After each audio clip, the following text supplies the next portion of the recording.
Está en línea justamente para que podamos tener una charla con él. Moró, ¿cómo le va? Buen día. ¿Qué tal? Buen día, ¿cómo anda? Bien, bien. Bueno, empecemos a hablar un poco de todo esto que ha pasado en los últimos días con respecto a lo que fue la muerte del fiscal en Nisman, las primeras horas, lo que ocurrió luego con la aparición de las cartas de la presidenta y puntualmente la de ayer, la que ya no habla ella de un suicidio, sino que en realidad comienza a pensar en otra cosa. ¿Qué reflexión hace sobre estas afirmaciones o este texto que se publicó en su cuenta de Facebook? Mire, yo sobre la muerte del fiscal no hablo, no opino. O por lo menos no opino sobre la materialidad del hecho, porque no soy el jefe de homicidio de la Policía Federal, no soy la jueza que lleva adelante la investigación, no soy la fiscal que lleva adelante la investigación, no tengo ningún elemento de juicio que me permita a mí afirmar, sugerir si el fiscal se suicidó o si al fiscal lo mataron. Sería una irresponsabilidad de mi parte y además me parece que es una cuestión muy importante para dilucidar en términos de la familia, en términos del agravio social que significa una muerte, pero me parece que lo más relevante es hablar de las razones que llevaron a la muerte del fiscal, ya sea por suicidio o por mano de otra persona. Eso sí, creo que estoy en condiciones de hacerlo, además es mi rol, que no es ser policía de investigación. Respecto a las razones por las cuales creo que el fiscal terminó en esta tragedia, tienen que ver, me parece a mí, con dos hechos muy concretos, porque tampoco esto apareció de la noche a la mañana como algo mágico, digamos, de pronto, ¿por qué se desató este vendaval que apunta a crear conmoción social? Bueno, hay que buscar el origen de esto, y yo creo que el origen es muy fácil de dilucidar. El día 17 de diciembre la Presidenta de la Nación decide separar un grupo de personas de la CIDE, que es un ámbito que la opinión pública casi no conoce, en el que se desenvuelven los llamados agentes de inteligencia, sectores de inteligencia, etcétera, y que venía siendo cooptado por sectores que a su vez tenían maridaje con fiscales, jueces, que a su vez habían tenido en el inicio de la causa AMIA la tarea de borrar pistas, hacer desaparecer elementos esenciales para la investigación, etc. Y el día 20 de diciembre, 3 días después, la Cámara Federal porteña decide acelerar el juicio oral por el encubrimiento del atentado en la AMIA hace 21 años atrás. Estos dos hechos se conectan. ¿Por qué? Porque estos mismos sectores o elementos de inteligencia que fueron separados de la CIDE, que quedaron sin protección, que ya no van a poder manejar escuchas clandestinas, apretar fiscales, jueces, periodistas, con su vida privada, etcétera, son a la vez los que de alguna manera van a quedar comprometidos en esa investigación del encubrimiento al atentado en la AMIA, o por lo menos van a ser convocados.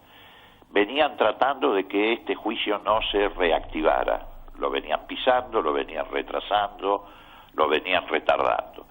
La combinación de estos dos factores, a mi juicio, llevó a que lo convocaran, a que retornara urgente al país Nisman, que yo creo que era el centro de este dispositivo, de esta trama, que lo controlaba, que lo monitoreaba y que, como dijo el juez Canicova Corral, lo conducía. El fiscal vino, presentó esta denuncia que uno la lee, ni siquiera hace falta ser abogado, cualquier persona que acceda a través de internet a la denuncia que puso en su página la Corte Suprema de Justicia se va a dar cuenta que es una novela absolutamente inconsistente.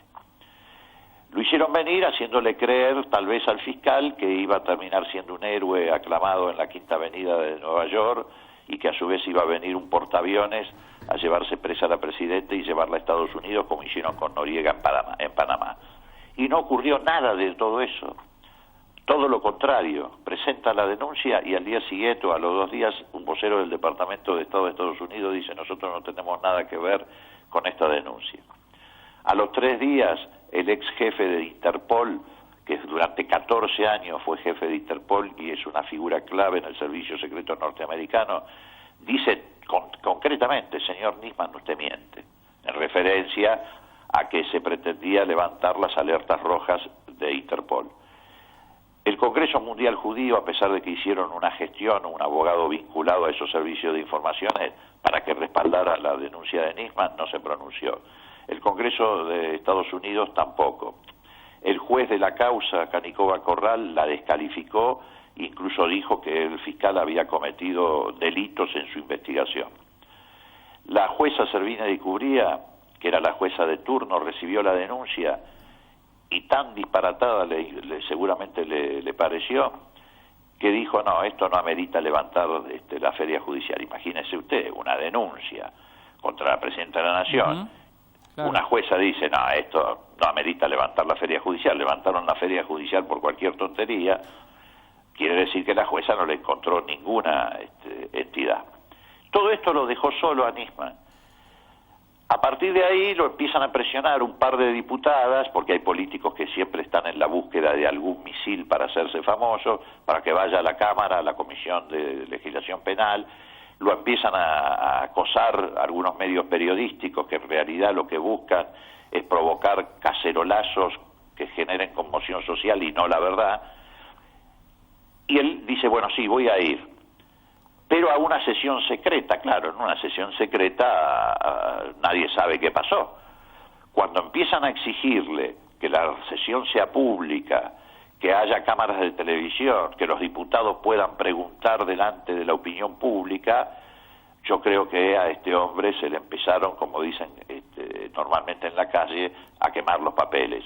Porque por un lado lo habían abandonado los que supuestamente lo iban a acompañar, lo iban a proteger, incluso los que seguramente le plantaron esta denuncia, porque si usted lee la denuncia, es esas clásicas denuncias policiales en las que la policía pone 3 o 4 buchones como testigos de identidad reservada para armar una causa. Y bueno, yo creo que se le fue gestando una situación muy complicada. Se le venía encima esa sesión de la Cámara de Diputados, donde la denuncia no iba a aguantar 5 minutos, las preguntas de los diputados, y probablemente además le iban a agregar preguntas muy incómodas, seguramente muy incómodas para responder respecto a qué pasó durante 10 años con la unidad fiscal que él armó con los servicios de informaciones, dónde fueron a parar los enormes recursos reservados que fueron allí, en fin, cuántas pruebas se aportaron concretamente al atentado y no a fabricar denuncias de los servicios de informaciones.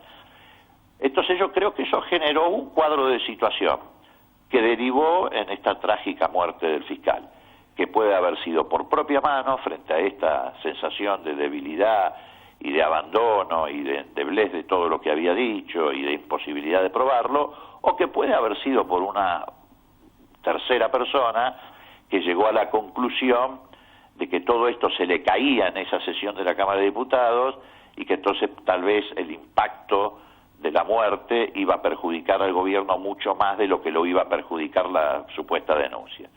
Ahora, todo esto nos debe llevar a una conclusión. ¿Cuál es la conclusión?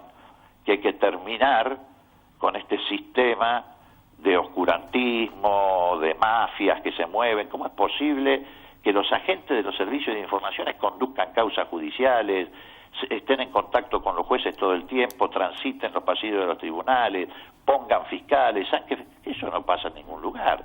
Eso es mafia. La justicia tiene auxiliares naturales, que son las policías provinciales, la policía federal, la gendarmería, la prefectura y la policía aeronáutica. Los servicios de informaciones son de otra naturaleza, pertenecen al Poder Ejecutivo. Si un juez, un fiscal, necesita alguna tarea de inteligencia, tiene que pasar por el Poder Ejecutivo, pedirla formalmente, a su vez el Poder Ejecutivo informarla. Pero no ir directamente el juez, el fiscal, vincularse con estos señores que se mueven en el submundo, que ellos le pongan grabaciones, pistas, etcétera. Eso es un disparate.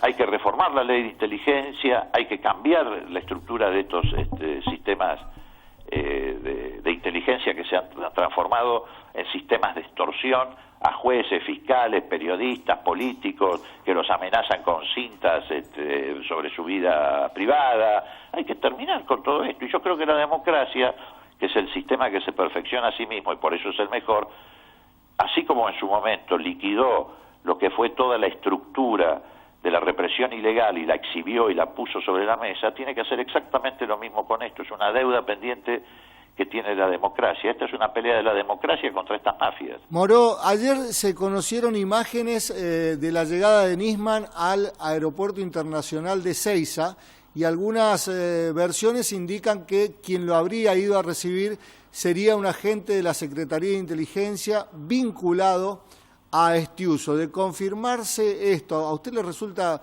algo normal, algo natural que esto suceda de esta manera o es hace más sospechoso yo todo? no estoy en la investigación de esto. Lo que no me parece a mí normal, pero no de esas imágenes, sino de todo lo que le acabo de relatar, le insisto, es que los sectores de inteligencia estén manipulando a la justicia o amedrentando a la justicia. Cada caso se verá cuál es. Eso es lo que no me parece normal. Y eso ocurría todos los días. Sí, y viene ocurriendo desde hace muchísimo tiempo. Sí, particularmente de la década del 90, que es cuando se imaginó o se asentó esta, ¿cómo podríamos decirle?, esta matriz. Por eso es ingenuo, hoy leí en los diarios que varios candidatos presidenciales, incluido el gobernador de Córdoba, van a firmar diciendo que hay que preservar la estructura que tenía Nisman de investigación del caso AMIA. Pero si en esa estructura hay muchos de los que sembraron las pistas falsas que llevaron a que terminara preso el juez Galeano, etcétera. Acá lo que hay que hacer es todo el sistema político, no ponerse a ver cómo sacan un rédito en favor o en contra del gobierno para sacar menos o más votos en la elección, sino todo el sistema político tiene que ponerse en favor de terminar con esto en beneficio de la propia sociedad. Leopoldo Moró, le agradecemos muchísimo contacto con Córdoba, con la Crónica Matinal y que tenga muy buena jornada.